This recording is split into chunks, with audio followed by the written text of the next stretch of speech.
नमस्कार.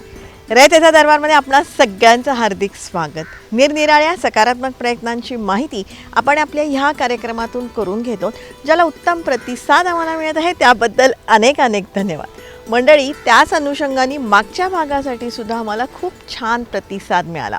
मागच्या भागामध्ये आपण आदिवासी दिनाचा जो समारंभ झाला त्याविषयीची माहिती जाणून घेतली होती आणि त्यामध्ये आपण आदिवासींची विविध प्रकारची नृत्य, त्यांची नावं किंवा आदिवासींचे वेगवेगळे पेहराव असतील, नाद असेल, गाणी असतील, या सर्व गोष्टींची माहिती आपण जाणून घेतली, जी अनेकांना आवडली.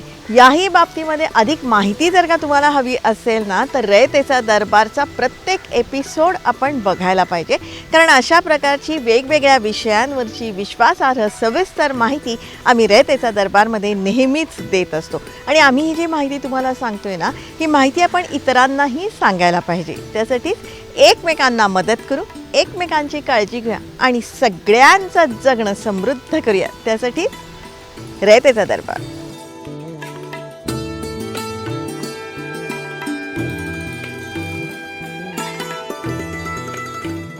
रयतेचा दरबारमधला आपला आजचा विषय ही खूप छान आहे, तुम्हाला सगळ्यांना अतिशय आवडेल. त्यातही मराठा समाजातल्या सर्वांनी आपला आजचा जो विषय आहे ना, तो काळजीपूर्वक ऐकण्याची गरज आहे. कारण मंडळी, आज आपण एक प्रगतिशील, पारदर्शी आणि अतिशय मदत करणाऱ्या एका महामंडळाविषयी जाणून घेणार आहोत. हे महामंडळ आहे अण्णासाहेब पाटील आर्थिक मागास विकास महामंडळ. या महामंडळातर्फे मराठा समाजातल्या युवक युवतींना उद्योगासाठी उद्युक्त केलं जातं. त्यासाठी त्यांना विविध प्रकारची आर्थिक मदत ही देण्यात येते. ज्यावेळेला महामंडळ सुरुवात केली त्यावेळेला या महामंडळाची व्याख्या अशी होती की ज्या समाजाला कुठल्याही महामंडळाच्या योजनेचा लाभ मिळत नाही, अशा समाजाचे तरुण त्या ठिकाणी, तरुण किंवा तरुणी, या योजनेचा लाभ घेऊ शकतात. परंतु मराठा क्रांती मोर्चाचे आंदोलन ज्यावेळेला अतितीव्र झालं आणि त्या तीव्रतेनंतर एकदा स्वर्गीय विनायकराव मेटे साहेबांनी आणि फडणवीस साहेबांनी बैठक घेतली आणि मग हे महामंडळ मराठा समाजासाठी राखीव ठेवण्यात यावं अशा प्रकारची चर्चा झाली आणि म्हणून आज हे महामंडळ हे मराठा समाजासाठी राखीव आम्ही या ठिकाणी ठेवलेले आहे. मंडळी, या महामंडळाचं जे नाव आहे ना, ह्या नावामागे फार मोठा इतिहास आहे आणि त्यासाठीच आपल्याला दिवंगत अण्णासाहेब पाटील यांचं कार्य जाणून घेण्याची आवश्यकता आहे. माझे वडील सातारा जिल्हा पाटण तालुका ढेबेवाडी मंदरुळ गावची परिस्थिती आमची योग्य नव्हती, पुरेशी शेती नव्हती, कुटुंब मोठं होतं, म्हणून मुंबईमध्ये 5वीचं शिक्षण करत त्या ठिकाणी मुंबईमध्ये हमाली करण्यासाठी आले. आता रोजगाराच्या निमित्ताने वडील फिरत असताना ते मुंबई पोर्ट ट्रस्टमध्ये त्या ठिकाणी काम केलं.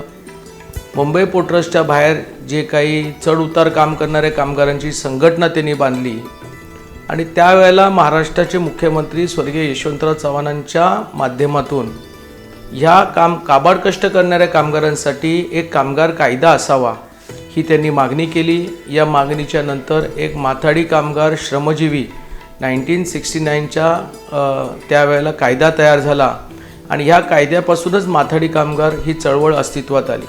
साहेबांची भेट मराठा चळवळीमध्ये काही लोकांची झाली आणि मराठा चळवळीमध्ये त्यांनी भाग घेतला आणि आर्थिक निकषावरती आरक्षण मिळावं यासाठी 22 मार्च 1982ला तो भला मोठा मोर्चा त्यांनी त्या ठिकाणी काढला.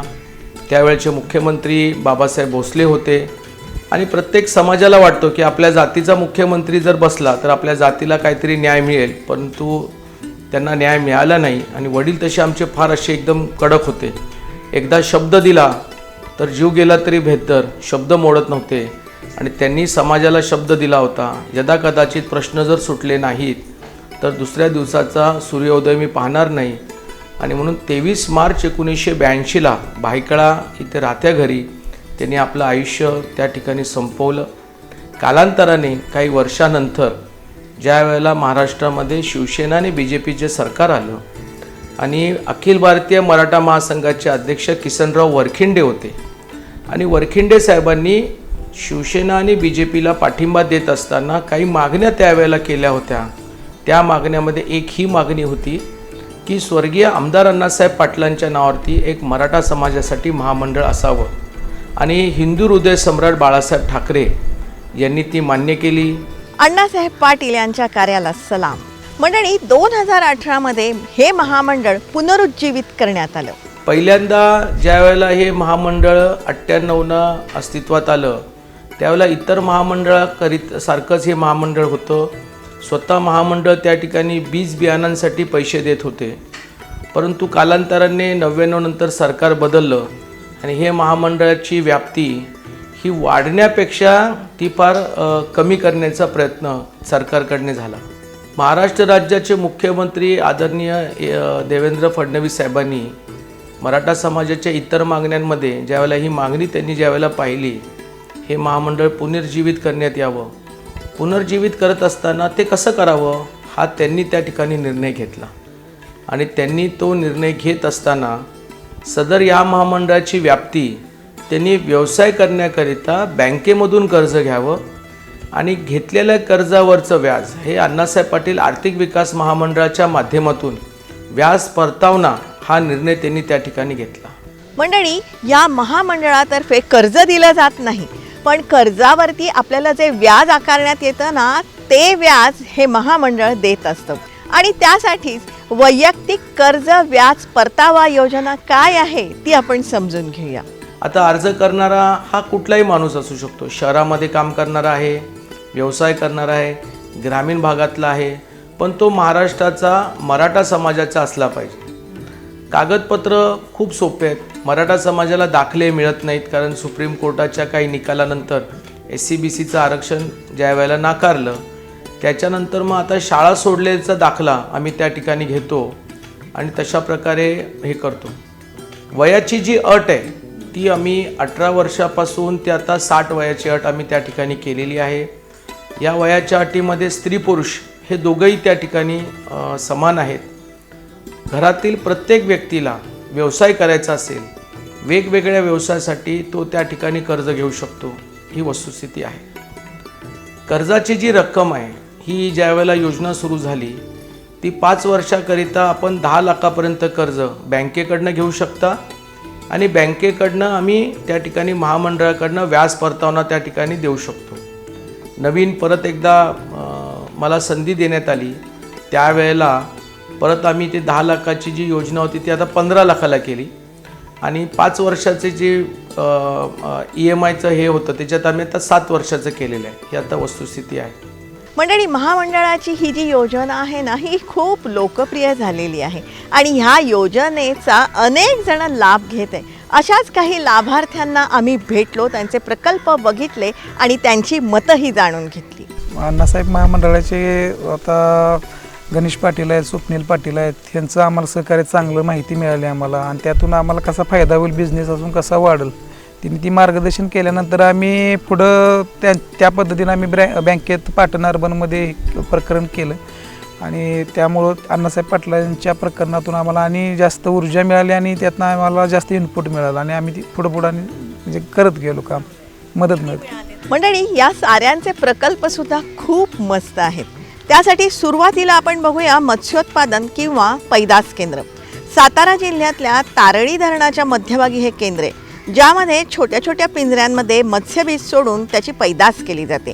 या प्रोजेक्टचा एकंदर खर्च किती, उत्पन्न किती येतं, मार्केटिंग कसं करायचं आणि इतर प्रक्रिया काय आहेत ना तेही समजून घ्या. हे आपली सातारा जिल्ह्यातील तारळी प्रकल्पातली ही जागा आहे. तर आपण सुजाता जाधव या मॅडमनी आता बँक ऑफ महाराष्ट्राकडनं 10 लाख रुपये कर्ज घेतलेलं आहे आणि महामंडळ ह्याला व्याज परतावा देत आहे. आम्ही मत्स्य महामंडळ, महाराष्ट्र मत्स्य महामंडळाकडे आम्ही अर्ज केला. मग त्यांनी आम्हाला पत्र पाठवलं. मग ते पत्र पाठवल्यानंतर आम्ही जाऊन त्यांची भेट घेऊन त्यांच्याशी आमचं 7 वर्षासाठी ॲग्रीमेंट झालं. आम्हाला त्यांनी विचारलं की तुम्हाला यातली काय माहिती आहे का. तर आमच्या पाहुण्यांचं इथं PNG फिश फार्मिंग म्हणून एक प्रोजेक्ट आहे त्याच्यावर आम्ही दोघांनी ट्रेनिंग घेतलेलं होतं. परत महामंडळाने ट्रेनिंग कुठे कुठे अरेंज केली होती. तिथे जाऊन पण 3 दिवसाच्या कार्यशाळा आम्ही हजर होतो आणि तिचा अनुभव भरपूर मिळाला. अण्णासाहेब पाटील महामंडळाने आम्हाला माहिती सांगितली. महामंडळाने आम्हाला 10 लाख रुपये कर्ज दिलं बँक ऑफ महाराष्ट्र तारळी शाखेचं. त्यातले आम्ही आता 4 हप्ते आमचे रेग्युलर गेले, त्याचे व्याज परतावे पण आम्हाला वेळेत मिळाले. व्यवसाय चांगला चालू आहे. साधारण बघायला गेलं तर आम्ही किरकोळ विक्रीच करतो. 200 रुपये किलोने धरले 20 लाख रुपये आमचं वार्षिक उत्पन्न होतं. त्यातून खाद्याचे 8 ते 10 लाख रुपये जातात, कामगारांचे 1 ते 2 लाख रुपये आणि 7 ते 8 लाख रुपये आम्हाला माजून जातात. आपल्याला आंध्र प्रदेश विजयवाडा येथून भारत सरकारची हॅचरी आहे, इथं मिळतात. राजीव गांधी हॅचरी, तिथून पिल्लं आपल्याला मिळतात. साईज असते 2 ग्रॅम 3 ग्रॅमची. मग त्याला फिडिंग करायला लागतं. छोट्या पिल्लांना 0.6 mm किंवा मॅश पावडर असते, ती 1 महिनाभर टाकून परत मग त्याच्यात जास्त प्रोटीन असतं. मग 1 महिनाभरात ते 60 ते 70 ग्रॅमचे होतात. नंतर मग इतर पिंजऱ्यात त्याचं शिफ्टिंग करायचं, कारण क्वांटिटी जास्त असते सोडलेली एका पिंजऱ्यात. मग ते डिवाइड करायचे, जरा कमी झाले की मग पुन्हा 1 mm साईजचे खाद्य सुरू करायचं. परत 1-2 महिन्यानंतर परत साईज वाढेल तसं प्रत्येक साईज वाईज खाद्य आहे. म्हणजे 200 ग्रॅमचं झालं तर त्याला 2 mm 2.5 mm चालतं. असं करत करत विक्री साईज आपली 400 ग्रॅम ते 500 ग्रॅम झाली की आम्ही विक्री सुरू करतो. आता हा दुसरा प्रोजेक्ट बघा. इथे सुगंधी तेलाचं उत्पादन घेतलं जातं आणि ह्या तेलाचा भाव काय आहे माहिती आहे? 1 किलोला 8 ते 10 हजार रुपये इतका ह्या तेलाला भाव मिळतो. ऊसापेक्षाही किफायतशीर आणि प्रचंड उत्पन्न मिळवून देणारी ही शेती आहे. ही आहे जिरेनियमची शेती. जिरेनियम हे जंगली झाड आहे, ज्याला साधारण माती लागते, कमी पाणी लागतं. 3 महिन्यामध्ये हे काढणीला येतं आणि मग ह्याच्या पाल्यापासून सुगंधी तेलाचं उत्पादन घेण्यात येतं. हा जिरेनियम ही आहे ती सुगंधी वनस्पती. त्याचा उपयोग साधारण आपले कॉस्मॅटिक असतात ना, कॉस्मॅटिक किंवा हे सोप असतात, त्याच्यामध्ये त्याचा वापर होतो. ऊसापेक्षाही जास्त पैसा मिळवून देणारं हे उत्पादन आहे. जिरेनियम आपल्या शेतामध्ये साधारण सुरुवातीला खर्च येतो, साधारण ड्रीपसही पकडला ना तर साधारण 40,000 रुपये खर्च येतो, म्हणजे रोपं किंवा ड्रीप किंवा खतं वगैरे. आणि त्याच्यानंतर त्याला जास्त खर्च नाही, म्हणजे एकरी साधारण एका हार्वेस्टिंगला साधारण 5 ते 7 हजार रुपये फर्टिगेशनसाठी लागतात आणि 2-3 हजार रुपये लेबरला लागतात आपल्याला. मग त्याच्यामध्ये एकरी साधारण 10 टन पाला म्हणजे हे निघतं आणि त्याच्यापासून 10 लिटर ऑइल मिळतं.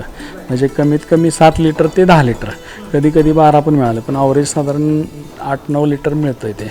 आणि त्याची कॉस्टिंग म्हणजे विक्रीचे आहे ते साधारण 10,000 रुपीज पर kg आहे. एकरी साधारण 10 लिटर निघालं तर 1 लाख रुपये 3 महिन्याला मिळतात. असे वर्षाला 4-4.5 लाख रुपये. त्याच्यातला खर्च आपण बेसिक पहिला खर्च वजा केला तर साधारण वर्षाला 50,000 रुपये खर्च आहे आपल्याला. 3.5 लाख रुपयाचं उत्पन्न मिळतं मग वर्षाला 1 एकराला. तसं ऊस वगैरे केला तर त्यामध्ये वर्षाला साधारण 18 महिन्याचं पीक असतं. 2 टन उत्पन्न काढलं तरी 80 टन मिळतं, 8-24 आणि त्याच्यामध्ये 80 ते 90,000 रुपये खर्च होतो. मग साधारण 1.5 लाख रुपये राहतात. पण वर्षाला हिशेब केला 18 महिन्याचं पीक 1.5 लाख केलं तरी एक वर्षाला साधारण 1 लाख रुपये ऊसापासून मिळतात. हां, हे त्याच्या 2.5 पट निघतं ना साधारण. मंडळी, ह्या प्रोजेक्टविषयी ह्यांना माहिती कुठून मिळाली जाणून घ्यायचं आहे. चक्क यूट्यूबवरून यांना ही माहिती मिळाली. तेच यूट्यूब बघून त्याच्यामध्ये थोडंसं काही टाईमपास नव्हता त्यावेळेला लोकांना. मग यूट्यूबवरती शेतीविषयी जरा आवड असल्यामुळं मी त्याच्यामध्ये सर्च करून मग ह्याची आयडिया घेतली आणि 1-2-3 ठिकाणी बघून आपण रोपं पण मी स्वतःच बनवली इकडं. म्हणजे ॲक्च्युली ते पण कॉस्टली पडायची ना, 5 रुपयाला एक रोप. मग ते आपल्याला इथं बनवलं की 2 रुपयाला पडलं ते. मंडळी, चला आता आपण जाणार आहोत स्पीकरच्या कारखान्यामध्ये. हेही अण्णासाहेब पाटील महामंडळाचे लाभार्थी आहेत. मुळात हे एवढे मोठे स्पीकर बघितल्यानंतर हे DJ आहेत का हा प्रश्न आम्ही विचारलाच, कारण मुळात DJला बंदी आहे असंही ऐकिवात होतं. परवानगी म्हणजे कसं होतं, LF7 वगैरे जे प्लाझ्मा वगैरे सिस्टम असते मोठे DJ, त्याला परवानगी नसते. हे घरगुती आहे, ह्याच्यामध्ये आपण सर्किट टाकतो आणि घरात जे आपण टावर सिस्टम आता नवीन जे आल्या ते सिस्टम हे आहे. हे ॲक्च्युली गणपतीला पण ते माईक वगैरे कराओके माईक वगैरे असतात, त्याच्यामध्ये आम्ही ह्याच्यामध्ये आता सर्किट बसवतो, स्पीकर बसवतो आणि त्या पद्धतीनं घरगुती उपकरण ते करतो. आपल्याकडं होम थिएटर, कार ॲक्सेसरीज आणि जे घरात आपण उपकरणं वापरतो साऊंडमध्ये ते आपलं इथं बनवलं जातं. त्यामध्ये फर्निचर पण बनलं जातं घरात घरगुती आणि साऊंडचं सगळं प्रोडक्ट बनले जातात. गाडीतल्यापासून ते पूर्ण घरातल्या होम थिएटरपर्यंत सगळं बनलं जातं. कारमध्ये कार डोअरमधले स्पीकर वेगळे असतात, त्याचं कॅबिनेट वेगळं बनवलं जातं. घरचं उपकरण वेगळं असतं, त्याला होम थिएटर म्हणतो आपण, ते वेगळं असतं. आणि जे आपण गणेश मंडळात वगैरे जे वापरतो ते बॉक्स वेगळं असतं. स्पीकरमध्ये आम्ही डायरेक्ट मॅन्युफॅक्चरिंग कंपनीला काही केलेलं आहे आणि त्यानुसार आम्ही जे पाहिजे ते आपण मटेरियल स्पीकर बनवून घेतो कंपनीकडून आणि ते कॅबिनेट बनवून आपण त्याच्यामध्ये मॅन्युफॅक्चरिंग आपण स्वतः फिट करून ते बसवून कस्टमरच्या ह्याच्यात ते देत असतो आपण. हे होम स्पीकर आहेत ज्याला प्रचंड मागणी आहे. महाराष्ट्रात जाते, कर्नाटकमध्ये जाते, आंध्रमध्ये जाते.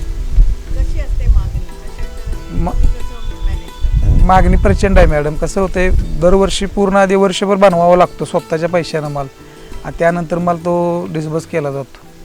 मग कधी काही जणांचं 10% 20% रक्कम येते, त्यानंतर महिन्या 2 महिन्यानं 3 महिन्यानं पैसे मिळत जातात. परंतु त्यांनी हा व्यवसाय वाढवायचा होता, त्यासाठी त्यांनी महामंडळाशी संपर्क केला. त्यानंतर आम्ही त्यांना महामंडळाच्या योजनेचा लाभ कसा घेता येईल त्याबद्दल मार्गदर्शन केलं आणि त्यांना आपण 15 लाख रुपयेपर्यंतचं कर्ज आपल्या महामंडळाच्या योजनेतून झालं. अर्थसहाय्य त्यांना पाटण अर्बन बँक आहे त्याचं अर्थसहाय्य झालं आणि आपण त्यांचं सुरुवातीला पात्रता प्रमाणपत्र काढून त्यांनी बँकेची प्रोसेस करून परत त्यांची राहिलेली प्रोसेस आपण महामंडळामार्फत केली आणि त्यांना या व्यवसायासाठी आपण 15 लाख रुपयेपर्यंतच्या कर्जाचं 12% व्याज यांना आपण आपल्या महामंडळाच्या माध्यमातून रिटर्न देतो आहे. आत्तापर्यंत त्यांना 5-7 हप्ते आलेले आहेत. त्यांचा व्याज परतावा देखील रेग्युलर आहे आणि लाभार्थी युवा उद्योजक असल्यामुळे हे हप्ते पण रेग्युलर भरतायत. NPL जायचं प्रमाण कमी आहे आणि आज यांच्या व्यवसायामुळे किमान 10-15 लोकांना देखील हे रोजगार देऊ शकलेत. बघितलं मंडळी, उद्योगासाठी योग्य वेळेला आर्थिक मदत मिळाली ना तर उद्योगधंदे बहरतात. अर्थात कष्ट करण्याची कोणाचीच ना नाही आहे, पण आर्थिक मदत ही तितकीच महत्त्वाची असते आणि ही आर्थिक मदत देते आहे अण्णासाहेब पाटील आर्थिक मागास विकास महामंडळ. महामंडळाचा लाभार्थी कसा ओळखायचा की त्याला आम्ही एक प्रमाणपत्र देतो. त्या प्रमाणपत्र हे आमचं पहिलं स्टेज आहे महामंडळाच्या लाभार्थीचं. ते प्रमाणपत्र मिळवण्यासाठी त्याला जातीचा दाखला म्हणजे शाळा सोडल्याचा दाखला, त्याच्यानंतर आपला आधार कार्ड, जर यदाकदाचित तो जर इन्कम टॅक्स भरत असेल तर पॅन कार्ड, त्याच्यानंतर त्याचं रेशन कार्ड, त्याच्यानंतर इलेक्ट्रिसिटी बिल ॲज अ रहिवाशाचा दाखला. रेशन कार्ड यासाठी घेतो कारण त्याच्यावरती परिवारामध्ये किती लोक आहेत त्याची माहिती त्या ठिकाणी मिळते. त्याच्यानंतर आम्ही लाईट बिल यासाठी घेतो की तो कुठल्या ठिकाणी राहतो, त्याचं गाव कुठे आहे हे कळावं आणि अशा प्रकारे त्यांनी ऑनलाईन पद्धतीनं आम्हाला महामंडळाला एका वेबसाईटच्या माध्यमातून तो त्या ठिकाणी अपलोड करतो. हे आमच्या महामंडळाचे कर्मचारी आणि ऑडिटर तपासतात आणि त्याला LY देतात. LY दिल्यानंतरची जी प्रक्रिया आहे ती बँकेमध्ये त्यानं प्रोजेक्ट रिपोर्ट तयार करायला पाहिजे. म्हणजे त्याला नक्की कर्ज किती हवं आहे, कुठल्या व्यवसायासाठी हवं आहे, त्याने त्या ठिकाणी जाऊन बँकेकडे प्रोजेक्ट रिपोर्ट द्यावा. प्रोजेक्ट रिपोर्ट दिल्यानंतर बँक जे कर्ज मंजूर करेल त्याचे जेवढे कागदपत्र आहेत त्यांनी आपल्या महामंडळाला अपलोड करायचे आहेत. अपलोड केल्यानंतर तो कर्ज घेऊन व्यवसाय सुरू करू शकतो. ज्या वेळेला त्याला पूर्ण कर्जाचे पैसे त्या ठिकाणी बँक वितरित करते त्यावेळेला पहिला जो इन्स्टॉलमेंट असतो तो पूर्ण इन्स्टॉलमेंट महामंडळ त्या ठिकाणी देत असते. दुसऱ्या महिन्यापासून त्यांनी जे काही इन्स्टॉलमेंट भरतो त्याच्यामधलं जे काही व्याज आहे ते व्याज महामंडळ त्या ठिकाणी व्याज परतावण्याच्या माध्यमातून देत असते.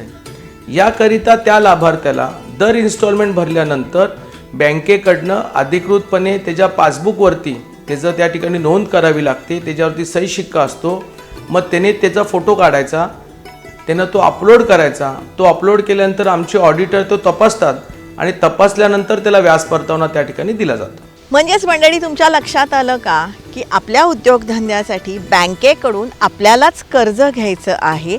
या कर्जाचे हप्तेही आपल्याला फेडायचे आहेत, पण या कर्जावरती जे व्याज आकारण्यात येतं ना ते व्याज हे महामंडळ देत असतं. म्हणजेच कर्जाचे हप्ते भरणं अत्यंत आवश्यक आहे. जितके हप्ते भराल तितकं व्याज तुम्हाला हे महामंडळ देतं. आमच्या या योजनेमध्ये कुठेही व्यवसायाची पण अट नाही आहे. आम्ही व्यवसायाची अट काहीच टाकलेली नाही. उदाहरणार्थ तुम्हाला वाटलं एकदम हलक्या प्रकारचा व्यवसाय करायचा आहे, वडापावची गादी टाका, चपलाचं दुकान टाका, केश कतरणाचं दुकान टाका, तुम्हाला जे पेपर विकायचा व्यवसाय चालू करा, गाडी घ्या, ट्रॅक्टर घ्या, JCB घ्या, फोर्कलँड घ्या, हॉटेल टाका, किराणा मालाचं दुकान टाका, शेतीपूर्वक व्यवसायामध्ये कुक्कुटपालन, त्याच्यानंतर शेळीपालन, दुग्ध व्यवसाय ह्याच्यासाठी तुम्ही व्यवसाय करा. म्हणजे ज्या व्यवसायाच्या माध्यमातून आपण बँकेमधून घेतलेलं कर्ज फेडू शकता आणि फेडल्यानंतर तुम्ही पायावर उभा राहू शकता अशा कुठल्याही व्यवसायाचं तुम्ही निवड करायची आणि तुम्ही निवडलेल्या व्यवसायाने बँकेने कर्ज द्यायचं आणि बँकेने दिलेल्या कर्जावरचं व्याज 7 वर्षाकरिता अण्णासाहेब पाटील आर्थिक मागास विकास महामंडळ तुम्हाला देत राहील, हे आमची कमिटमेंट आहे. साधारण आमच्याकडे आज महाराष्ट्रामध्ये आम्ही 65,000 लाभार्थी या योजनेअंतर्गत आता तयार केलेले आहेत. 4,714 कोटीचं कर्ज वाटप राष्ट्रीयकृत बँका, सहकारी बँका आणि NBFC यांनी आत्तापर्यंत या महामंडळाच्या लाभार्थ्यांना दिलेलं आहे. त्यामध्ये आम्ही 492 कोटीचं व्याज परतावना आत्तापर्यंत मराठा समाजाच्या या उद्योजकांना दिलेलं आहे. हे फार ऐतिहासिक कार्य आदरणीय देवेंद्र फडणवीस साहेबांनी सुरू केलेल्या एका पारदर्शक पद्धतीचं महामंडळ हे महाराष्ट्रामध्ये आज त्या ठिकाणी पाहिलं जातं. मंडळी, या महामंडळाकडून नेमकं कुणाला कर्ज मिळतं, किती कर्ज मिळतं, कुठल्या बँकांकडून कर्ज मिळतं, त्यासाठी व्याज परतावा जो मिळतो ना, त्याची नेमकी पद्धती काय आहे? मी तर एकच म्हणेल की आरक्षणाच्या बद्दलची भूमिका थोडी तांत्रिक अडचणी आहेतच, कारण आता क्युरेटिव्ह पिटिशन दाखल केलेलं आहे. त्याच्यानंतर परत त्याचा काय निकाल देईल सुप्रीम कोर्ट, त्याच्याबद्दलचा एक संभ्रम आहे. नवीन आपल्याला काही आयोग तयार करायला लागेल यदाकदाचित, त्याच्यासाठी काही प्रक्रिया सुरू आहे. परंतु जर आपण व्यवसायामधून जर पायावरती उभा राहिलो आणि व्यवसायाच्या माध्यमातून पायावर उभा राहिलो तर आपल्याला फार मोठं यश निर्माण होणार आहे. बघा, जर आपण पाहिलं की आदरणीय पंतप्रधान मोदी साहेब हे ज्या वेळेला देशावरती ज्यांनी पंतप्रधान झाल्यानंतर त्यांनी मुद्रासारखी लोन योजना काढली. आज पंतप्रधानांच्या माध्यमातून तुम्ही मोठ्या व्यवसायासाठी कर्ज घेऊ शकता. देवेंद्र फडणवीस साहेब मुख्यमंत्री झाल्यानंतर त्यांनी त्यांच्याही मुख्यमंत्री म्हणून त्या ठिकाणी योजना त्यांनी त्या ठिकाणी काढली. आज भारतामध्ये MSME या माध्यमातूनही मोठे उद्योजक त्या ठिकाणी होऊ शकता.